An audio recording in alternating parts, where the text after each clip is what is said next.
Next question में हमें बोला गया है कि हमें वैल्यू दे रखी है, the value of Planck's constant is 6.63 into 10⁻⁻34 joule second, the speed of light is 3 into 10⁻17 nanometre पर second, which value is closest to the wavelength in nanometre of a quantum of light with frequency. हमें frequency की value दे रखी है, NEET 2013 का question है। हमें 4 options दे रखे हैं, हमें 4 ऑप्शन में से राइट आंसर फाइंड आउट करना है। हमें पता है कि एनर्जी जो होती है वो h न्यू के इक्वल होती है, जहाँ पे न्यू जो है वो c/λ हो जाएगा। और अगर हम फ्रीक्वेंसी की बात करते हैं तो फ्रीक्वेंसी जो है वो हमारी इक्वल होती है c/λ के। हमें यहाँ पे वेलोसिटी ऑफ लाइट की वैल्यू दे रखी है 3 इंटू 10⁻17 नैनोमीटर पर सेकेंड, और हमको यहाँ पे फ्रीक्वेंसी की वैल्यू दे रखी है 6 इंटू 10⁻15 सेकेंड।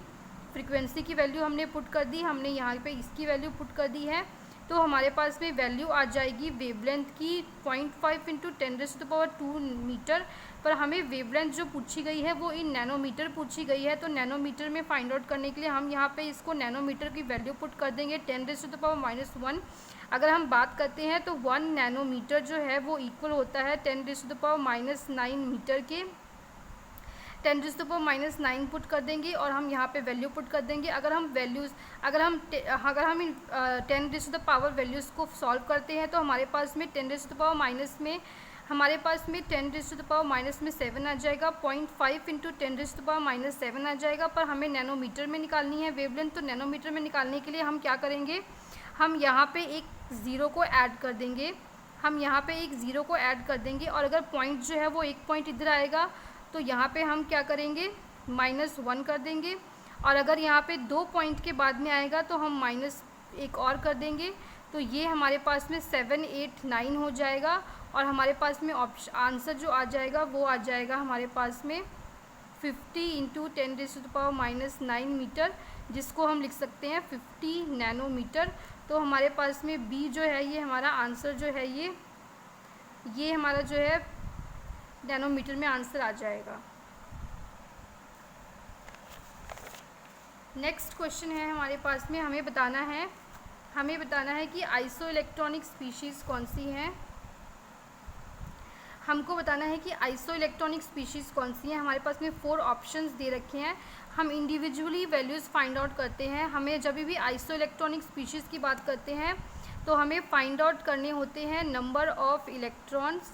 हमें number of electrons find out करने पड़ेंगे। Number of electrons find out करेंगे। कार्बन मोनोऑक्साइड के केस में कार्बन के 6 होते हैं और इसके ऑक्सीजन का 8 हो जाएगा 14, और अगर हम इसमें से एक माइनस करते हैं 13 हो जाएगा। अगर हम CN की बात करते हैं तो साइनाइड के केस में क्या हो जाएगा, अगर हम CN की बात करते हैं तो साइनाइड के केस में क्या हो जाएगा, 6 + 7 हो जाएगा। 6 + 7 जो है वो क्या हो जाएगा, 13 हो जाएगा। और अगर हम इसमें से एक माइनस करते हैं तो 12 हो जाएगा। और अगर हम इसमें जब भी प्लस आता है तो हमें माइनस करना होता है, और जब भी माइनस आता है तो हमें +1 करना होता है। तो अगर हम 13 में 1 माइनस करेंगे तो 14 हो जाएगा। अगर हम NO की बात करते हैं तो NO के केस में 7 + 8 15 हो जाएगा। और अगर हम NO पॉजिटिव की बात करते हैं तो हमें इसमें से हमें एक माइनस करना होगा, तो 15 में से एक माइनस करेंगे तो 14 आ जाएगा। और अगर हम NO नेगेटिव की बात करते हैं तो हमें 15 में +1 करना पड़ेगा। अगर हम 15 में +1 करते हैं तो हमारे पास में कितना आ जाएगा, 16 आ जाएगा। अगर हम C2 की बात करते हैं तो हमें 6 में 6 प्लस करना पड़ेगा, 12 हो जाएगा। और अगर हम C2 नेगेटिव की बात करते हैं तो हम इसके अंदर में एक प्लस कर देंगे, और अगर हम प्लस करते हैं तो यहाँ पे 13 आ जाएगा। और अगर हम C2 नेगेटिव की बात करते हैं तो हम इसके अंदर 2 प्लस करेंगे। अगर हम 12 के अंदर +2 करते हैं तो हमारे पास में 14 आ जाएगा। तो अब हमें बताना है कि इसमें से कौन सी जो है आइसो इलेक्ट्रॉनिक स्पीशीज़ हैं। 4 ऑप्शंस में से हमें बताना है कि किसके अंदर जो हमारे 4 दिए हुए हैं उनके पास सेम नंबर ऑफ़ इलेक्ट्रॉन्स होंगे। हमें बताना है कि सेम नंबर ऑफ़ इलेक्ट्रॉन्स किसके पास में है, same number of electrons find out करने हैं। तो 14 किसके केस में है। अगर हम अपने ऑप्शन को देखते हैं, ए ऑप्शन में ही हमारा आंसर आ गया है। ए ऑप्शन के केस में ही हमारे जो हैं carbon monoxide, CN negative, NO positive और C2 नेगेटिव, इसके केस में ही हमारे जो है 14 इलेक्ट्रॉन्स हो गए हैं। तो हमारा ऑप्शन ए जो है वो राइट हो जाएगा।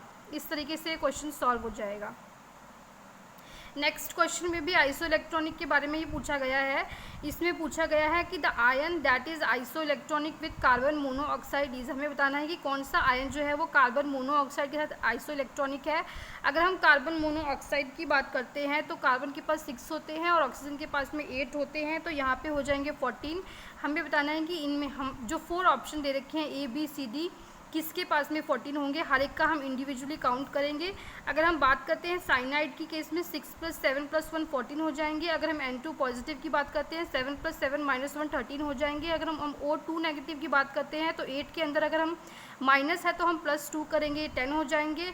और अगर हम N2 नेगेटिव की बात करते हैं तो 7 + 7 और हम माइनस है तो हम +1 करेंगे, तो हमारे पास में 15 आ जाएंगे। तो अब हमें बताना है कि 14 किस केस में है। ए बी सी डी जो 4 ऑप्शन दे रखे हैं, किस ऑप्शन के केस में 14 है। तो हम देखते हैं तो हमारे CN नेगेटिव के केस में जो है 14 इलेक्ट्रॉन हो जाएंगे, तो हमारा ऑप्शन ए जो है वो राइट हो जाएगा। उसके बाद में नेक्स्ट क्वेश्चन में भी आइसोइलेक्ट्रॉनिक स्पीशीज़ के बारे में ही पूछ रहा है कि which one of the following is not isoelectronic with O2 negative. हमें बताना है कि इसमें से कौन सा जो है वो आइसोइलेक्ट्रॉनिक नहीं है। जो 4 ऑप्शन दे रखे हैं, तो सबसे पहले हम अपना O2 नेगेटिव का ही फाइंड आउट करते हैं। अगर हम O2 नेगेटिव लेते हैं, ऑक्सीजन केस में एटॉमिक नंबर जो है 8, यानी कि नंबर ऑफ इलेक्ट्रॉन्स 8 होते हैं। -2 दे रखा है तो हम +2 करेंगे। तो अगर हम 8 में 2 प्लस करते हैं तो हमारे पास में जो है कितना आ जाएंगे, हमारे पास में 10 इलेक्ट्रॉन्स आ जाएंगे। Which one of the following is not isoelectronic with O2 negative, 1994 का क्वेश्चन है। अब हम देखते हैं कि इन सब में से कितने कितने होंगे। तो हमें पता है कि सोडियम के केस में जो एटॉमिक नंबर है वो 11 होता है। 11 में से अगर हम -1 करते हैं तो इसके पास में 10 इलेक्ट्रॉन्स हो जाएंगे। अगर हम नाइट्रोजन की बात करते हैं तो नाइट्रोजन के केस में एटॉमिक नंबर जो है वो 7 होता है। 7 के अंदर अगर हम +3 कर देते हैं तो इसके पास में कितने हो जाएंगे, 7 8 9 10, इसके पास में भी 10 इलेक्ट्रॉन्स हो जाएंगे। अगर हम फ्लोराइड की बात करते हैं तो फ्लोराइड के केस में एटॉमिक नंबर कितना होता है, 9 होता है। और अगर हम 9 के अंदर में +1 कर देंगे तो इसके पास में भी 10 इलेक्ट्रॉन्स हो जाएंगे। तो यानी कि बी सी और डी ऑप्शन जो है ये 10 इलेक्ट्रॉन्स के ही हैं, यानी कि ये आइसोइलेक्ट्रॉनिक हैं O2 नेगेटिव के पास में। तो थैलियम पॉजिटिव जो है वो नहीं आएगा आइसोइलेक्ट्रॉनिक। तो ये हमारा इसके केस में हमारा ये वाला ऑप्शन जो है वो राइट हो जाएगा। फिर नेक्स्ट क्वेश्चन में हमारे क्या बोला गया है, नेक्स्ट क्वेश्चन में बोल रहा है कि what will be the longest wavelength line in Balmer, what will be the longest wavelength line in Balmer series of spectrum. हमें बताना है कि बाल्मर सीरीज़ के केस में किसके केस में हमें जो है वेवलेंथ जो है, हमें बताना है किसके केस में वेवलेंथ जो है वो ज़्यादा मिलेगी। अगर हम अपनी बाल्मर सीरीज़ की बात करते हैं तो ये हमारी सीरीज़ होती हैं, ये हमारी N1 की वैल्यू होती हैं और ये जो होती हैं हमारी N2 की वैल्यूज़ होती हैं। N1 की वैल्यूज़ हैं, N2 की वैल्यू है, N1 की वैल्यू N2 की वैल्यूज़ ही हैं। हमें इस वाली सीरीज़ के बारे में पूछा गया है, तो हम N1 की और N2 की वैल्यू यहाँ से ले लेंगे। N1 की वैल्यू 2 हो जाएगी और N2 की वैल्यू 3 हो जाएगी। N1 और N2 की वैल्यू पुट करते हैं, N1 की वैल्यू 2 पुट करते हैं और N2 की वैल्यू अगर 3 पुट करते हैं तो हम यहाँ पे अगर सॉल्व करते हैं तो 5/36 आ जाएगा।